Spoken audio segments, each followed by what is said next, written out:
An intriguing little calculation, this one. Sodium tartrate and copper 2 nitrate are both salts.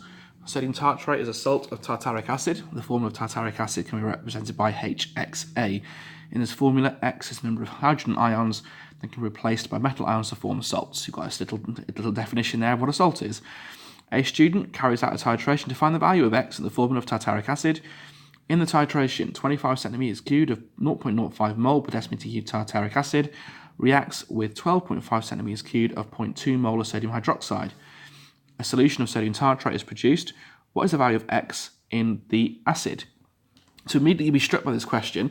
Quite a long-winded question, looks quite complicated, and you've been given information here. You've got a volume and concentration for both this tartaric acid, this unknown chemical, and your sodium hydroxide.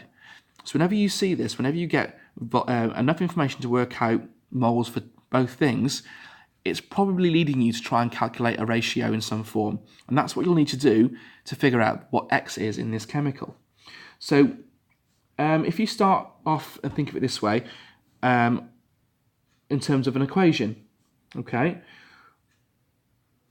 we know that HXA plus sodium hydroxide will react to produce a salt, NaXA, okay, because a salt is the metal ion replacing the hydrogen ion, so the number of hydrogens here will be equal to the number of sodiums that are here, plus H2O.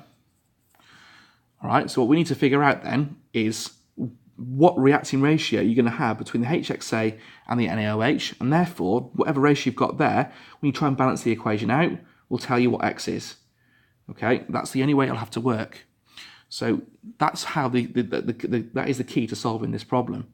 So if we start off here, we can work out a number of moles of HXA because I've got the volume and the concentration. So if I do moles, let's move this over a little bit.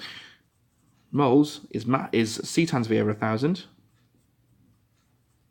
So concentration of tartaric acid 0.05 times by the volume 25 over 1,000 gives me a number of moles of 0.00125. So that's my moles of HXA.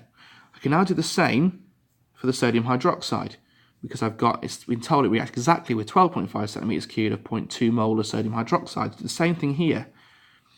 Moles equals C times V over 1,000. Concentration of the sodium hydroxide is 0.2. The volume, 12.5, divided by 1,000, gives me, let me just quickly work that out, that should give me 0.0025. Okay, so what I've now got is a molar ratio. So 0.00125 moles of HXA will react with 0.0025 moles of sodium hydroxide.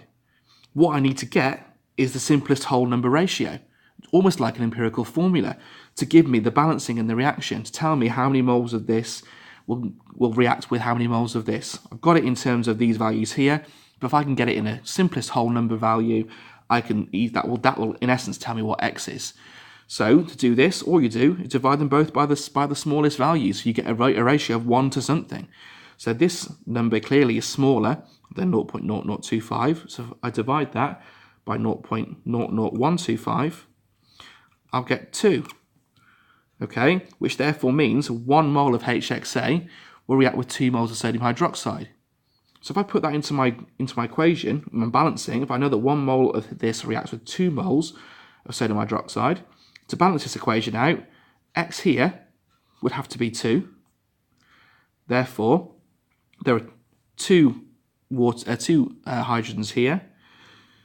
I've got 2 here, and if I had Na2, that must also mean that X there was 2, because the ion is directly replacing it. A hydrogen ion's got a 1 plus charge, a sodium ion's got a 1 plus charge. So there must be the same value of sodium ions as there was hydrogen ions here. Okay, and then to balance the equation out, then I'd need 2 Auces. So X equals 2.